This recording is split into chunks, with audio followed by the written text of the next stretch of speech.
बिस्मिल्लाहिर्रहमानिर्रहीम। अस्सलाम वालेकुम। नाज़रीन इकराम, आज हम एक अहम कानून साज़ी को डिस्कस करेंगे जो कि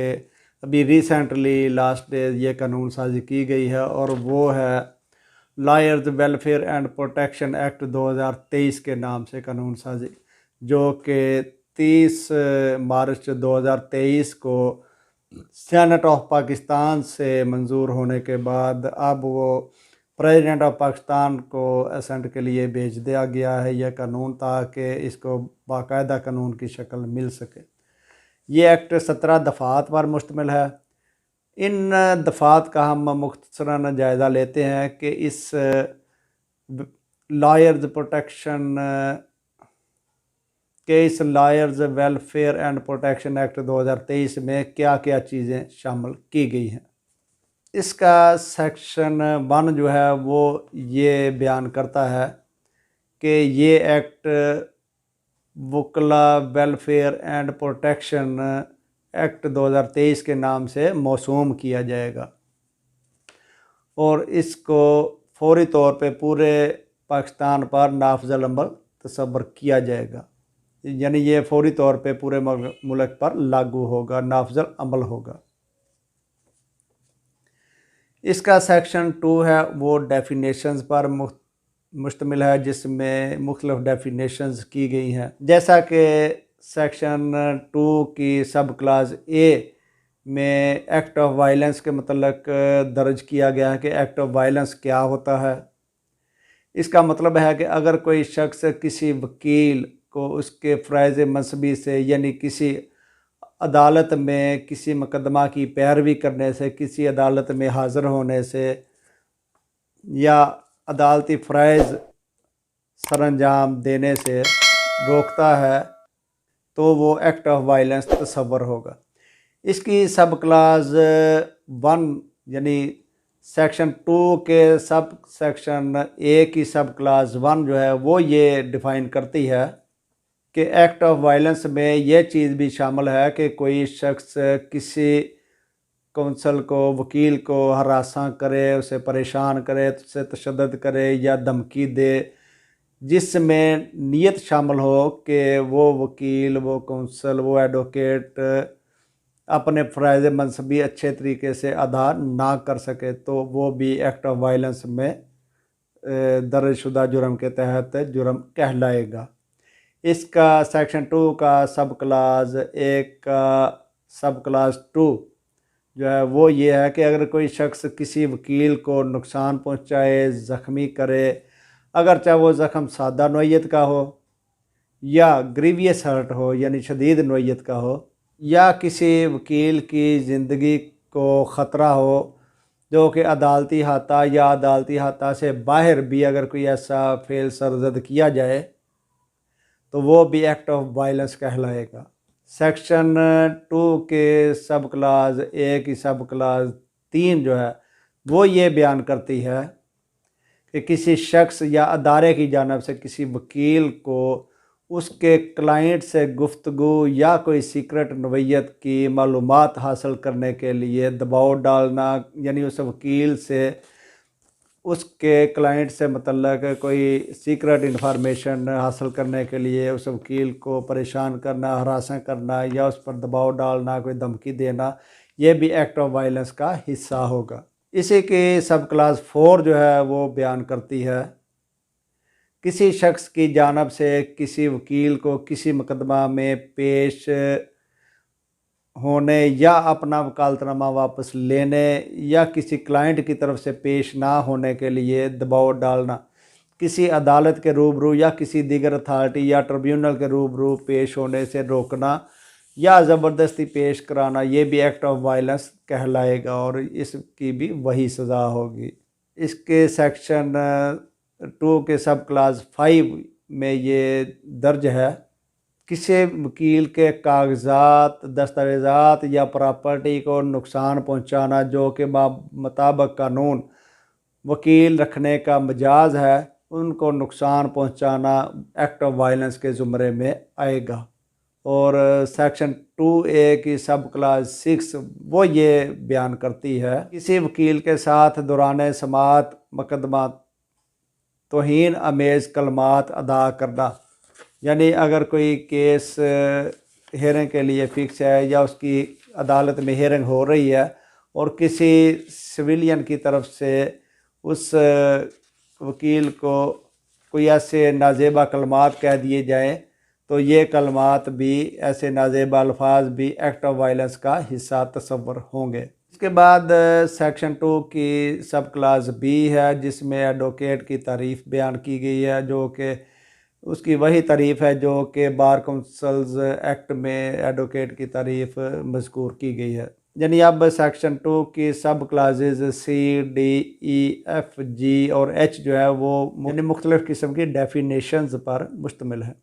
अब सेक्शन 3 है ऑफेंसेस एंड पनिशमेंट, यानी ये इंपॉर्टेंट सेक्शन है इस कानून का, यानी lawyers welfare and protection act 2023 का इम्पॉर्टेंट सेक्शन 3 है जिसमें जराइम और उनकी सज़ाओं का तज़किरा किया गया है। सेक्शन 5 की सब क्लास 1 में दर्ज है कि जो कोई जुर्म सरजद करे या किसी जुर्म को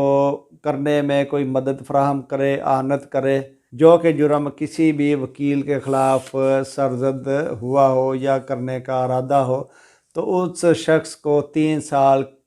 कैद की सज़ा या जुर्माना जो कि 1 लाख रुपए होगा या दोनों सज़ाएँ इकट्ठी दी जा सकेंगी। इसकी सब क्लास 2 में ये मज़कूर है, यानी ये ज़िक्र है कि जो शख्स इस कानून के तहत कबल सज़ा याफ्ता हो और दूसरी दफ़ा फिर यही ऑफेंस रिपीट करता है तो इसको 3 साल की बजाय 5 साल की सज़ा दी जाएगी और इसका जुर्माना भी 2 लाख रुपए किया जाएगा। इसकी सब क्लास 3 जो है सेक्शन 3 की वो ये कहती है कि इस एक्ट में दर्जशुदा तमाम जराइम नाकाबिले राज़ीनामा होंगे। सेक्शन 3 की सब क्लास 3 ये कहती है कि इस एक्ट में दर्जशुदा तमाम जराइम नाकाबिले ज़मानत होंगे और कंपाउंडेबल ऑफेंस भी होंगे, यानी काबिल राज़ीनामा होंगे, यानी नाकाबिल ज़मानत भी होंगे और काबिल राज़ीनामा भी होंगे, जो कि अदालत की सवाबदीद पर मुनहसर होगा। और ये जराइम काबिल दस्तअंदाज़ी पुलिस होंगे, यानी कागज़ेबल ऑफेंस होंगे, यानी ये नाकाबिल ज़मानत होंगे और अदालत की सवाबदीद के मुताबिक ये इनमें राज़ीनामा भी हो सकेगा और ये कागज़ेबल यानी काबिल दस्तअंदाज़ी पुलिस भी होंगे ये जराइम। सेक्शन 4 है इस कानून का जो कि इन्वेस्टिगेशन के मतलब है। इस कानून के तहत सब क्लास ए में ये कहा गया है कि अगर कोई जुर्म सरजद होता है तो इसकी तफ्तीश पुलिस के इंस्पेक्टर से कम ऑफिसर ना करेगा, यानी कम अज़ कम इंस्पेक्टर इस केस की तफ्तीश करेगा। और इसकी सब क्लास बी में ये कहा गया है कि इस कानून के तहत दर्जशुदा FIR की तफ्तीश 14 दिन के अंदर अंदर मुकम्मल की जाएगी, यानी इसको साल के लिए पेंडिंग नहीं किया जाएगा बल्कि 14 दिन के अंदर अंदर इसको मुकम्मल किया जाएगा तफ्तीश को और चलान सबमिट किया जाएगा कोर्ट में। इस कानून का सेक्शन 5 जो है वो एस्टेब्लिशमेंट ऑफ कोर्ट के मतलब। इस कानून के तहत वफाकी हुकूमत मुतलका सूबाई हाई कोर्ट के चीफ जस्टिस की मशावरत से पूरे सूबे में और हर सूबे की हाई कोर्ट के चीफ जस्टिस की मशावरत से पूरे मुल्क में एडिशनल डिस्ट्रिक्ट एंड सेशन जज साहब की अदालत कायम करेगी, जो कि सिर्फ़ और सिर्फ वकला के ऐसे मुकदमात का ट्रायल ही करेंगी और कोई काम नहीं करेंगी। यानी ये स्पेशल कोर्ट्स कंस्टिट्यूट की जाएंगी सेक्शन 5 के तहत, जो कि सिर्फ़ और सिर्फ ऐसे मामलात का ट्रायल करेंगी जो कि वकला के मुतल्लक होंगे। सेक्शन 6 है इस कानून का जो कि ज्यूरिसडिक्शन के मुतल्लक है। इस कानून के तहत दर्जशुदा मुकदमा का ट्रायल इस कानून की दफ़ा 5 में कायम शुदा अदालत में ही होगा, किसी दीगर अदालत में इस केस का ट्रायल नहीं हो सकेगा। यानी अगर कोई ऐसा मामला होता है तो इस कानून के तहत दफ़ा 4 के तहत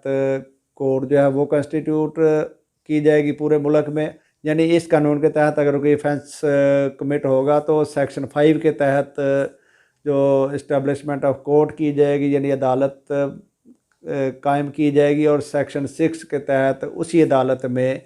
इस केस का चलान किया जाएगा और वो अदालत सिर्फ इन्हीं केसेस का चलान या समाअत करेगी, किसी और जनरल केस की समाअत नहीं करेगी। इस कानून के सेक्शन 7 में ट्रायल के मतलब है कि इस कानून के तहत दर्जशुदा मुकदमा का ट्रायल कायमशुदा अदालत 6 माह के अंदर अंदर मुकम्मल करेगी और हर तारीख पेशी पर इल्तवा यानी एडजमेंट की रीज़न भी देनी होगी कि आज तारीख पेशी थी और आज केस एडजर्न हुआ है या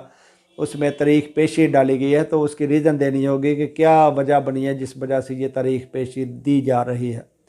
और अगर मुकर्ररा मुद्दत 6 माह के अंदर अंदर ट्रायल मुकम्मल ना होगा तो अदालत को इसका जवाब और ताख़ीर की रीज़न भी देनी होगी। इसका सेक्शन 8 है इस कानून का, वो ये कहता है कि जॉइंट ट्रायल्स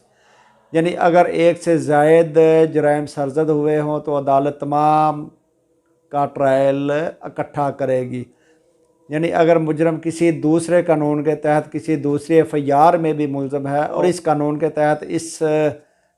FIR का भी मुलज़म है, तो ये स्पेशल कोर्ट इस कानून के तहत मुलज़म का ट्रायल करेगी और दूसरा जो भी फेंस होगा, जो FIR होगी, उसका ट्रायल भी इसी कोर्ट में किया जाएगा, यानी जॉइंट ट्रायल किया जाएगा। सेक्शन 9 है इस कानून का, जो कि प्रिविलेज्ड कम्युनिकेशन के मतलब है। इस कानून के तहत कोई शख्स मुलाजम या अथॉरिटी किसी कानून के तहत किसी वकील को गिरफ़्तार करने, तफ्तीश करने, हब्से बेजा में रखने ताकि वकील को उसके फ़राइज़ मनसबी से रोका जा सके या कोई दस्तावेज़ात उससे हासिल की जा सके, कोई ऐसा काम नहीं कर सकेगी। सेक्शन 10 है इस कानून का, वो ये बयान करता है लीगल एडवाइजरी के मतलब। इस कानून के तहत ये तय कर दिया गया है कि हर वो रजिस्टर्ड कंपनी जिसका सरमाया 20 मिलियन रुपए से ज़्यादा होगा या ऐसा खुद मुख्तार अदारा या कॉरपोरेशन या कानूनी अथॉरिटी, उस पर यह लाजम होगा कि वो कम से कम एक वकील को बतौर लीगल एडवाइज़र रिटेनरशिप पे रखेगा, उसकी रिटेनरशिप की बुनियाद पर तैनात करेगा। ताहम कोई वकील 3 से ज़्यादा कंपनियों का लीगल एडवाइज़र मुकर्रर नहीं हो सकेगा। सेक्शन 11 है इस कानून का, जो कि प्रोविजन ऑफ हेल्थ सर्विसेज के बारे में बयान करता है। इस सेक्शन में ये अहाता किया गया है इस बात का कि इस कानून के तहत हुकूमत तमाम सरकारी और निजी अस्पतालों में हर वकील, उसकी बीवी, उसके बच्चों और डिपेंडेंट्स के गवर्नमेंट के गज़टेड ऑफिसर के बराबर मेडिकल फैसिलिटीज़ प्रोवाइड करने की ज़िम्मेदार होगी। इसके बाद सेक्शन 12 है इस कानून का, जो कि फाइनेंशियल फैसिलिटी के बारे में है। इसमें यह कहा गया है कि तमाम मालियाती अदारे वकील को बग़ैर किसी तफरीक के यानी बग़ैर without any discrimination financial facility मुहैया करेंगे। जो अदारे ख़िलाफ़ वर्जी के मुर्तकिब होंगे उनके ख़िलाफ़ वो वकील कानूनी कार्रवाई करने का हक़ रखता होगा। यानी पहले ये होता था कि कोई भी मालियाती अदारा किसी वकील को ना ही व्हीकल फाइनेंसिंग की फैसिलिटी देता था, ना ही लोन फाइनेंसिंग देता था, कि ये बाज़ ज़्यादा केसेस करके तो मामला को बहुत ज़्यादा पेचीदा कर देते हैं। लेकिन इस कानून के तहत इन तमाम मालियाती इदारे जो कि पाकिस्तान में मौजूद हैं, जिनमें बैंक वगैरह, कॉरपोरेशन वगैरह सब शामिल हैं, उनको बाउंड डाउन कर दिया गया है कि वो हर वकील को डिस्क्रिमिनेशन के बग़ैर मालियाती फैसिलिटी देने के ज़िम्मेदार होंगे। अगर वो ऐसी ज़िम्मेदारी देने में नाकाम रहते हैं तो वो मुतल्लिका वकील उनके ख़िलाफ़ कानूनी कार्रवाई का हक़ रखता है। सेक्शन 13 है इस कानून का, जो कि शोहदा पैकेज के मुतल्लिक़ है। इस कानून के तहत अगर कोई वकील किसी एक्ट ऑफ वायलेंस या किसी दहशतगर्दी का अपने फ़राइज़ मनसबी की अदायगी के दौरान शिकार हो जाता है, जिसके मुल्ज़मान भी अगरचा नामालूम हो, तो फिर भी उस वकील की फ़ैमिली को शोहदा पैकेज, जो कि ग्रेड 18 के सरकारी मुलाजम के बराबर होगा, उसके मुताबिक तमाम फैसिलिटी प्रोवाइड की जाएगी। और जो शोहदा पैकेज है, उस पैकेज के तहत उसकी फैमिली को अकामोडेट किया जाएगा। बकिया सेक्शन 14, 15, 16 और 17 जो है वो फॉर्मल सेक्शंस हैं, जिनमें सिर्फ कानून साजी का मतलब है कि अगर वक्तन फ़क्तन कोई प्रॉब्लम होगी तो फेडरल गवर्नमेंट कानून साजी कर सकती है। यानी ओवरऑल ये एक बहुत अच्छा कानून है जो कि बहुत देर से, बहुत ताख़ीर से ये मंजूर किया गया है, इसको टेबल किया गया है, क्योंकि हमारे हमसाया ममालिक में ऐसे कवानीन अरसा दराज से मौजूद हैं और ये वकला बरदरी का बहुत अरसा से ये मुतालबा था कि इस तरह का कोई कानून होना चाहिए जो कि हमें प्रोटेक्शन दे सके। तो इसमें यही कहा जा सकता है कि देर आएंदे दुरुस्त आएंदे, यानी कि चले देर से ही आ गए हैं लेकिन चले